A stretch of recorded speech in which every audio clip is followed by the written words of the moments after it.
Assalamualaikum warahmatullahi wabarakatuh. Bismillah, alhamdulillah, wa syukurillah, ala nikmatillah, la haula wa la quwata illa billah, amma ba'du. Pemirsa dimanapun Anda berada, ketemu kembali dengan Kilamu Putro. Salam budaya warisan Nusantara.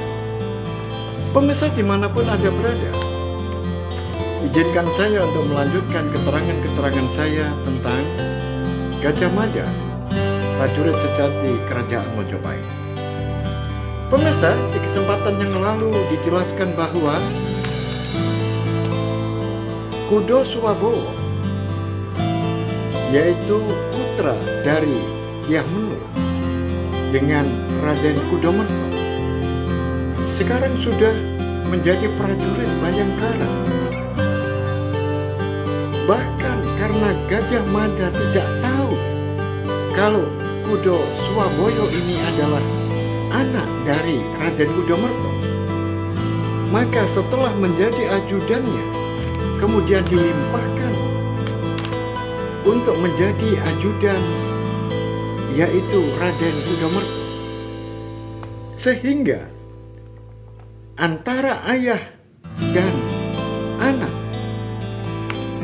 tinggal satu rumah, tetapi mereka berdua saling tidak mengerti kalau kedudukan dirinya sebagai anak, dan yang satunya tidak mengerti kalau kedudukannya sebagai orang tua. Karena semua ini rapatnya sebuah rahasia yang dipegang oleh Pradabasu, dan kata kuncinya adalah Gajah Anggon. Karena Gajah Anggon setiap hari ketemu dengan Kudo Swabowo. Sedangkan Gajah Anggon, andai kata membocorkan, itu sangat mudah, karena yang tahu rahasianya adalah Gajah Anggon. Gajah Mada tidak tahu kalau Kudo Swabowo adalah putra dari Raden Kudomerto. Pemirsa dimanapun Anda berada, kemarin Kudo Swabowo pulang ke rumah kemudian menyampaikan berita apabila dirinya akan disertakan untuk mengikuti rombongan ke Sunda Galuh, yang mana dalam rangka menjajaki keinginan dari Prabu Hayam Wuruk karena ingin meminang, yaitu putri dari Sunda, tidak lain adalah putri dari Prabu Linggobono, yaitu Dyah Pitaloka Citraresmi. Oleh sebab itu, kekhawatiran sebagai orang tua maka ditujukan dan nampak di raut wajah dari Pradabasu. Walaupun Kudo Swabowo ini bukan putranya sendiri, tetapi putra dari Raden Kudomerto dengan istrinya, yaitu Dyah Menur. Tetapi Kudo Swabowo itu dirawatnya sejak bayi, sehingga Kudo Swabowo sendiri menganggap bahwa Pradabasu adalah ayahnya. Oleh sebab itu, saat Kudo Swabowo menyampaikan kabar kalau dirinya ditugaskan mengikuti rombongan ke Sunda, maka Pradabasu juga ikut memikirkan, apalagi ibunya, yaitu Dyah Menur. Tetapi di balik kesedihan itu ada rasa kebanggaan yang luar biasa yang terlihat di wajah dari Dyah Menur. Kebahagiaan rumah tangga dengan Pradabasu sungguh bisa dirasakan dan bisa dilihat kerukunan berumah tangga mereka berdua. Karena Pradabasu setelah menikah dengan Dyah Menur dikaruniai seorang putri, yaitu Pertiwi. Pemirsa dimanapun Anda berada, tiba-tiba Pertiwi lari-lari dari luar rumah masuk ke dalam rumah sambil berteriak-teriak, "Paman Gajah Anggon datang! Paman Gajah Anggon datang!" Alangkah terkejutnya Pradabasu, karena yang datang ini adalah pembesar dari kerajaan Majapahit, Kanuruhan Gajah Anggon. Oleh sebab itu, buru-buru dia mendatangi, memapak, menjemput Gajah Anggon keluar rumah. Tetapi sebelum menjemput, maka Dyah Menur diperintahkan untuk tidak boleh menemui, karena pasti Gajah Anggon ini membawa sebuah berita yang sangat penting. Andai kata tidak penting, tidak mungkin seorang Kanuruhan sampai datang ke rumah Pradabasu. Pemirsa dimanapun Anda berada, Pradabasu dengan Gajah Anggon ini sejak di Bayangkara hubungannya sangat erat, seperti saudara. Bahkan rahasia-rahasia dari Pradabasu yang menikah dengan Dyah Menur ini ada di tangan Gajah Anggon. Rahasia tentang putranya Raden Kudamerta yang sekarang ada di Bayangkara juga yang memegang adalah Gajah Anggon. Oleh sebab itu, hubungan antara Gajah Anggon dengan Pradabasu ini sangat-sangat erat. Bahkan Pratiwi, anaknya yang perempuan, dengan anaknya Gajah Anggon yang namanya Gajah Sagoro, usianya tidak terlalu, selisihnya terlalu besar. Lebih tua Gajah Sagoro, lebih tua sedikit usianya apabila dibandingkan dengan Pratiwi. Dan sejak kecil sudah menjadi teman bermain. Demikian juga Dyah Menur dengan Nyai Sunowo, istri dari Gajah Anggon, juga hubungannya sangat erat. Oleh sebab itu, dengan kehadiran Gajah Anggon ini, maka kehadirannya disambut dengan baik, karena layaknya saudara yang datang. Pemirsa dimanapun Anda berada, setelah disambut akhirnya masuk ke dalam, dan kemudian Pradabasu yang sejak dahulu suka berkelakar karena sahabat karib, maka Pradabasu dengan manis-manis di bibir mengatakan, "Wah, gimana ini? Pembesar dari Mojopahit datang ke sini. Ada apa ini? Pasti ini ada sesuatu yang sangat penting. Gak mungkin seorang Kanuruhan datang ke rumah seorang petani kalau tidak ada sesuatu yang sangat penting." Maka disambutlah dengan ketawa oleh Gajah Anggon. "Kamu tetap seperti dulu, adikku Pradabasu. Iya, kalau saya tidak ada sesuatu yang sangat penting, masa aku jauh-jauh dari Mojopahit sampai datang ke sini? Pasti ada sesuatu yang penting. Nah, ini mumpung ketemu orang penting di Mojopahit, aku pasti mendapatkan berita-berita yang penting juga. Ya pasti dong. Oh ya, kakak, ketemu dengan anak saya. Justru saya kesini ini ketemu karena anakmu Kudo Swaboyo titip salam, menyampaikan salammu kepada saya, sehingga aku ingat kebetulan ada masalah sedikit yang perlu saya diskusikan dengan kamu. Makanya saya tanya, ayahmu di rumah? Kemudian anakmu mengatakan iya, sehingga aku datang ke sini. Baiklah kakak, ada apa? Kamu sekarang ini di Mojopahit semakin kompleks permasalahan-permasalahan yang ada di sana. Ya mesti kakak, negara kita Mojopahit kan semakin luas. Tentu saja urusan-urusan itu semakin kompleks. Benar.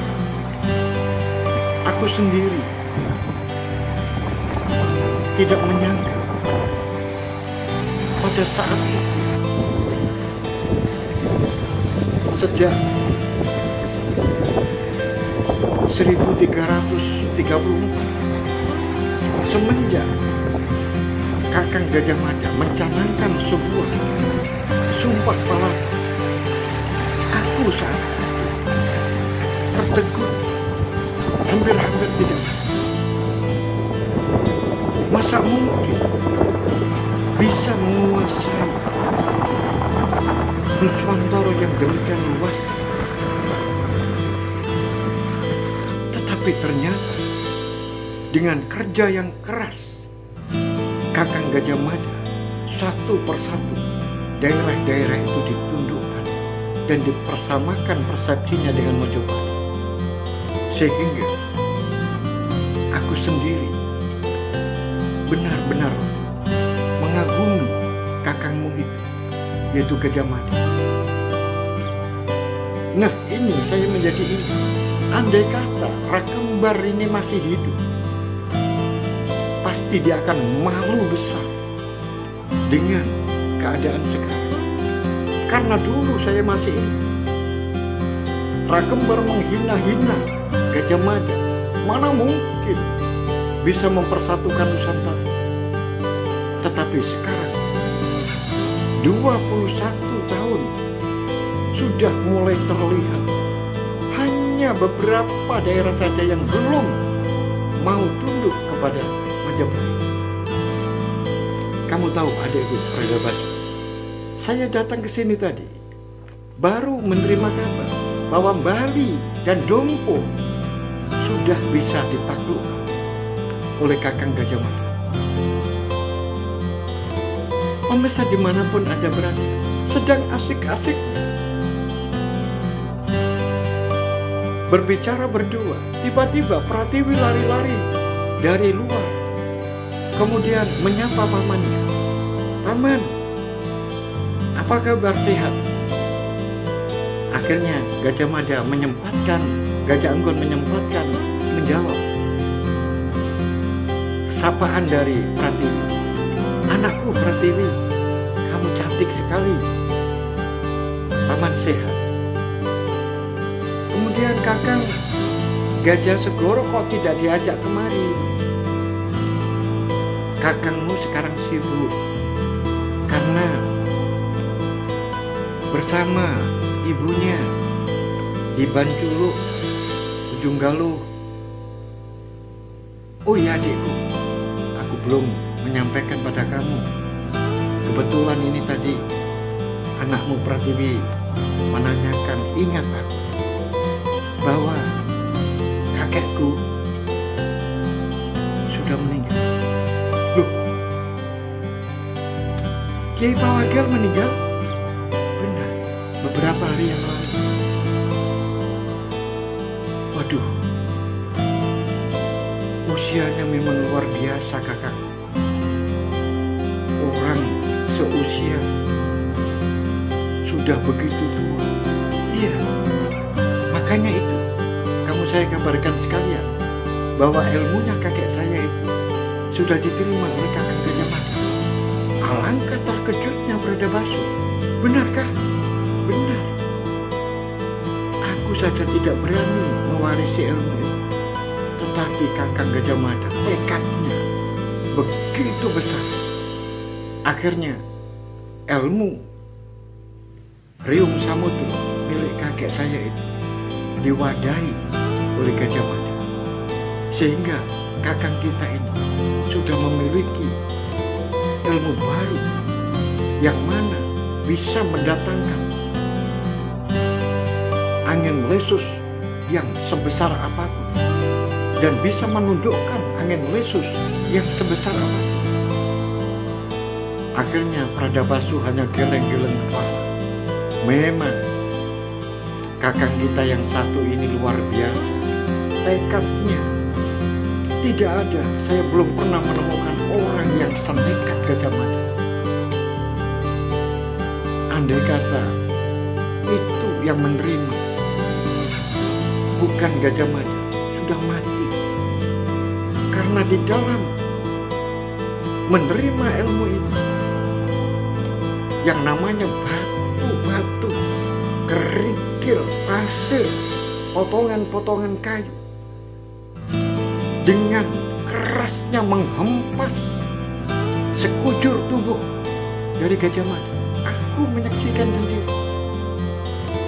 Bahkan di pamungkasnya saat dicabut oleh ekor puting beliung itu, kemudian dilempar sampai ke laut, aku yang menolong, sehingga dalam keadaan pingsan di laut itu terpaksa aku seret. Dan tentu saja yang namanya orang pingsan ya timbul tenggelam minum air laut. Dan itu aku saksikan sendiri, sekujur tubuhnya penuh dengan memar-memar hitam-hitam luar biasa. Sehingga benar ilmu ini, andai kata bukan Gajah Mada, tidak ada yang berani mewadahi ilmu ini. Karena di dalam menerimanya ilmu ini sungguh sangat berat. Syukurlah Kang, syukur kalau itu semuanya dimiliki oleh kakang kita, yaitu Gajah Mada. Saya tidak bisa membayangkan andai kata itu bisa dimiliki oleh orang lain, yaitu musuh-musuh Majapahit. Sungguh, oleh sebab itu bersyukur karena kakang Gajah Mada yang menerima ilmu. Kakang Gajah Mada bisa tahu nggak? Ilmu ini juga dimiliki oleh Wirota Wirogati.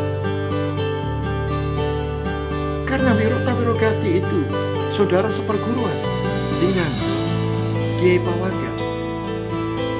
Oleh sebab itu sekarang Wirota Wirogati sudah tiada. Dan sekarang juga disusul dengan Pawanggal, Eyangmu juga sudah tidak ada. Sehingga sekarang satu-satunya orang yang menguasai ilmu ini adalah kakang kita, yaitu Gajah Mada. Benar. Baiklah, nanti aku sampaikan Pratiwi, nanti aku sampaikan kakangmu Gajah Sakuro, biar nanti menjenguk ke sini, main-main sama kamu ya. Nah, sekarang silakan kamu bermain lagi, keluar ya. Akhirnya Pratiwi, terima kasih Paman, terima kasih Paman. Akhirnya Pratiwi keluar. Kakak, lanjutkan. Begini, permasalahannya itu sangat berat. Permasalahan apa itu, kakak? Semenjak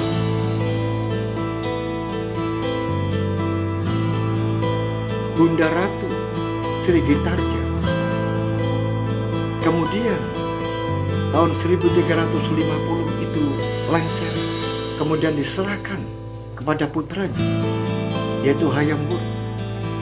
Saat itu Hayam Wuruk, Raden Tetep ini baru berusia 16 tahun. Akhirnya apa yang terjadi? Yang terjadi adalah semua kebijakan-kebijakan, keputusan-keputusan, dan roda jalannya pemerintah ini seakan-akan semuanya yang menjalankan adalah kakang Gajah Mada. Sehingga seakan-akan rajanya itu adalah Gajah Mada. Sedangkan Hayam Wuruk ini sebagai simbol saja. Diakui atau tidak diakui memang benar. Tetapi kalau tidak begitu, tidak berjalan. Karena coba dipikirkan, anak umur 16 tahun menjadi seorang raja. Kalau tidak ada orang yang benar-benar mampu, maka tidak akan bisa melahirkan kebijakan-kebijakan yang demikian besar. Wilayah sudah Sumatera sudah seluruhnya dikuasai. Kemudian Tumasi, Semenanjung Malaya, Borneo, Celebes, Maluku, Nusa Tenggara, Bali, sudah semuanya sudah dikuasai. Betapa besarnya. Inilah yang saya katakan berat. Nah, dengan bayang-bayang seorang raja Hayam Wuruk yang masih muda, sehingga menimbulkan kecemburuan-kecemburuan kepada arya-arya yang lain, kepada pejabat-pejabat yang lain, sehingga menimbulkan kelompok-kelompok. Berarti Kakang Gajah Mada hubungannya dengan Hayam Wuruk rendah? Oh bukan, bukan itu.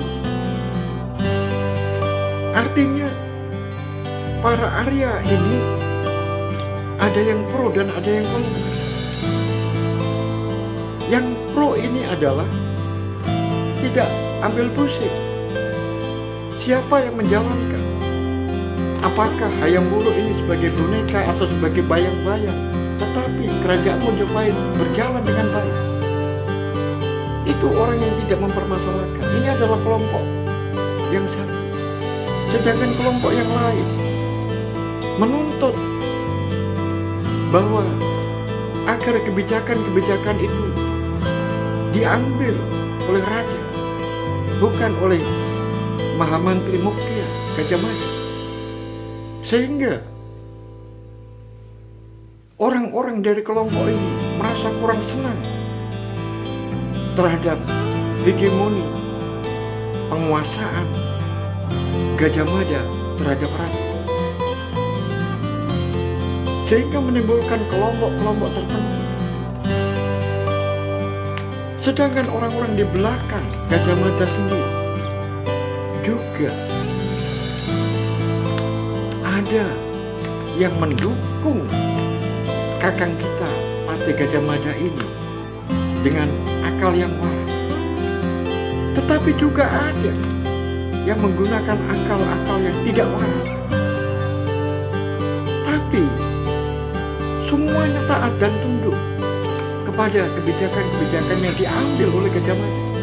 Tetapi kadang-kadang di dalam menerjemahkan apa yang menjadi gagasan Gajah Mada ini bagi pendukung-pendukung Gajah Mada yang tidak waras, ini kadang-kadang mengkhawatirkan.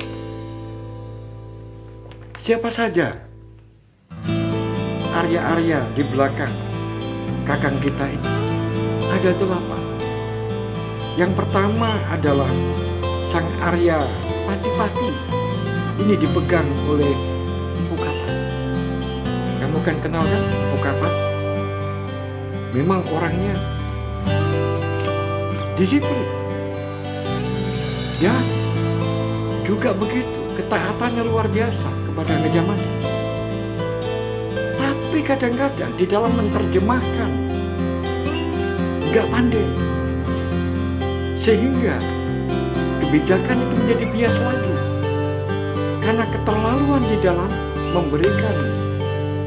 mengambil apa yang menjadi ketaatannya ini, sehingga tidak bisa menerjemahkan apa yang ingin disampaikan oleh Gajah Mada, maksudnya kemana, arahnya kemana. Ini kadang-kadang tidak bisa menerjemahkan. Kemudian Arya yang kedua, yaitu Sang Arya Wongso Prono. Ini beda orangnya, yaitu yang dipegang oleh Empu Menur. Ini beda orangnya. Orang ini yang diperintah A menjadi A, diperintah B ya B. Sehingga orang ini memang sangat taat kepada Kakang Patih Gajah Mada. Tetapi kalau tidak ditutup, ya tidak berlaku. Kalau tidak disuruh, ya tidak berjalan. Sehingga tidak ada kreativitas untuk menerjemahkan apa yang menjadi keinginan, arah kebijakan dari kakang kita, yaitu Patih Gajah Mada. Tapi baik orang, jujur. A dikatakan A, B dikatakan B. Susah juga. Ini politik. Kalau di dalam intern boleh, bagus ini. Harus jujur supaya mudah permasalahannya, bisa diselesaikan solusinya karena ada kejujuran intern. Tetapi kalau sudah ekstern, dia main politik. Ini tidak. Empu Menur ini A disampaikan A, B disampaikan B. Susah juga. Kemudian Arya yang ketiga, yaitu Sang Arya Joyopati. Ini beda. Kalau orang ini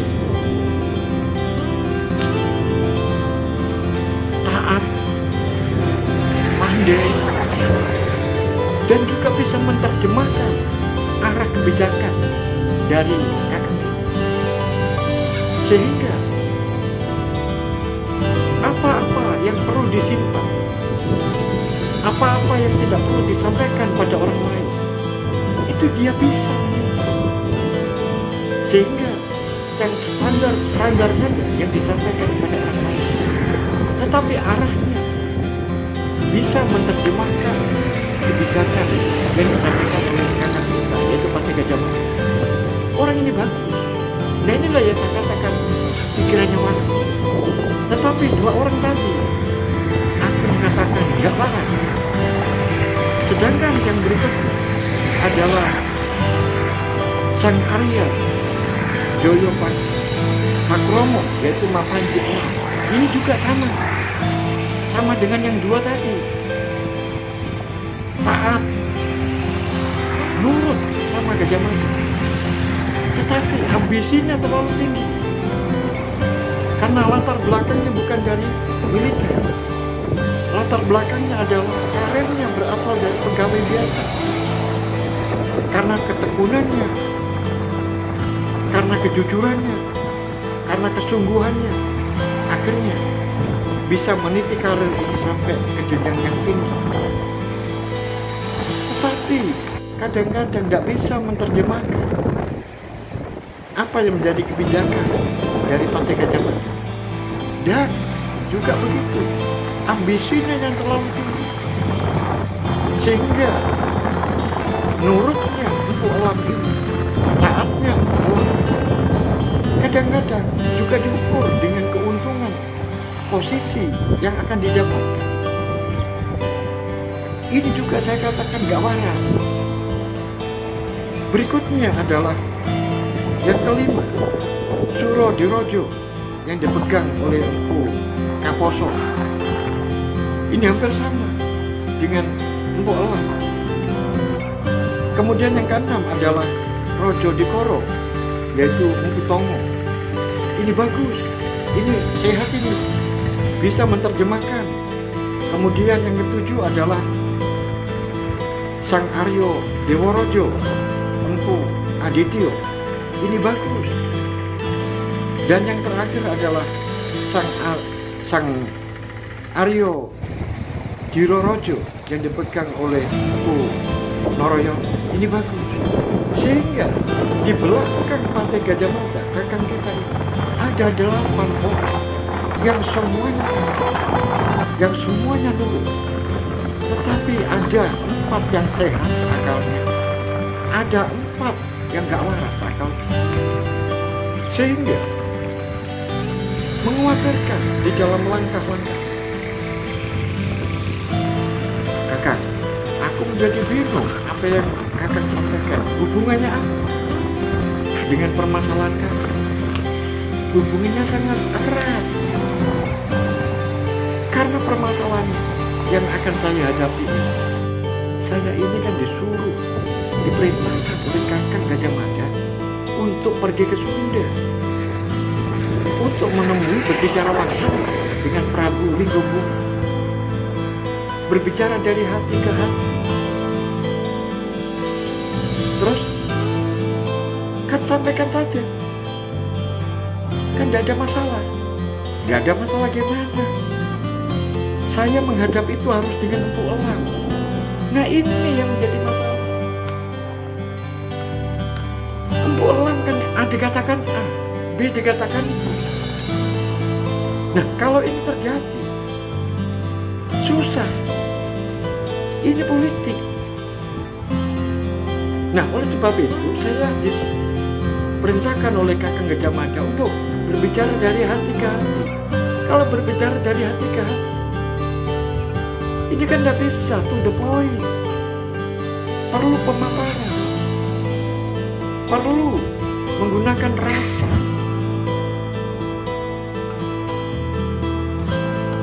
Nah ini oleh sebab itu Kakang kita mempercayakan itu kepada saya. Inilah yang menjadi berat sekali. Rasanya aku memikul beban berat. Begini Kakang, bagaimana kalau berbicara terpisah? Empu Elang berbicara sendiri. Kemudian di lain waktu Kakang berbicara sendiri. Tidak bisa. Coba sekarang kalau Empu Elang menyampaikan A, yang aku katakan B, apa gak masalah? Tetapi juga begitu, andai kata kita berbicara dalam satu lokasi, dalam satu tempat, dalam satu waktu, bersama, itu juga masalah. Intinya adalah tidak cocok. Nah, Kakak, yang mengiring Empu Elang itu siapa? Itu masalahnya. Yang mengirim Empu Elang itu bukan Gajah Mada. Yang mengirim Empu Elang itu, yang mengajak adalah Patih Maduratna, yang langsung diperintah oleh Ibu Suri, yaitu Sri Gitarja Tribunung Tunggal Dewi. Gajah Mada tidak bisa berbuat apa-apa. Oleh sebab itu menyuruh aku, padahal aku tidak diperintah oleh Ibu Suri, juga tidak diajak oleh Patih Maduratna, tetapi saya diperintahkan oleh Kakang Patih Gajah Mada karena untuk mengetahui langsung terhadap apa yang dibicarakan. Itu adik, berat Kakang ya, benar, itu berat. Pemirsa dimanapun ada berada, pembicaraan ini akhirnya didengar juga oleh Dia Menur yang tidak tahan di balik pintu, hanya menguping saja. Akhirnya dia keluar dari balik pintu itu, kemudian menyapa Gajah Anggor. Oh Tuan, apa kabar Tuan? Sehat? Pemirsa dimanapun ada berada, sejak dulu Dia Menur itu kalau memanggil Gajah Anggor adalah Tuan. Baik Dia Menur, aku sehat. Terus bagaimana dengan ibu yang ada di ujung Galung? Oh, istriku sehat-sehat saja, tetapi baru saja eyangnya Empu Pawagal. Benarkah? Aku ikut berbelasungkawa, Tuan.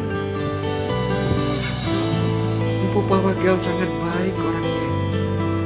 Dia juga begitu sangat menyayangi Kudo Swaboyo dan putramu, yaitu Gajah Sagoro. Dua orang anak ini sering bermain-main dengan eyangnya, yaitu Empu Pawaga. Sudah berapa hari, Tuan? Sudah hampir 10 hari, 12 hari. Berarti sekarang Mbak Yu, Nyai Sunelok masih ada di ujung galon? Benar, masih belum kembali ke Mojopahit. Termasuk anakku Gajah Sagoro juga masih menemani ibunya di sana. Baiklah, Tuan, silakan dilanjutkan. Pemirsa dimanapun Anda berada, bagaimanakah kelanjutan dari cerita ini? Apakah yang akan diberikan saran apakah yang akan disampaikan oleh Pradabasu kepada Gajah terhadap tugasnya yang berat? Karena Pradabasu memang orang yang cerdas, orang yang memiliki akal yang baik. Saat menjadi prajurit dibayangkan tidak ada orang yang bisa menyamai. Kalau sudah Pradabasu ini menyamar untuk menangkap pesakit, dia tidak akan bisa orang lain memberikan bahwa itu adalah Pradabasu kalau dia sudah melakukan penyusupan dan akalnya baik. Oleh sebab itu, Gajah Enggon selalu kalau ada masalah tidak melupakan saudaranya ini, yaitu Pradabasu, untuk dimintai pertimbangan. Karena Pradabasu memiliki kecerdasan akal yang luar biasa. Pemirsa dimanapun Anda berada, bagaimanakah kelanjutan cerita ini? Ikuti terus dan jangan lupa berikan dukungan pada saya, berikan like, subscribe. Semoga acara ini bisa berlangsung sampai selesai. Akhirul kalam, billahi taufiq wal hidayah, waridha wal inayah. Assalamualaikum warahmatullahi wabarakatuh. Salam budaya warisan Nusantara.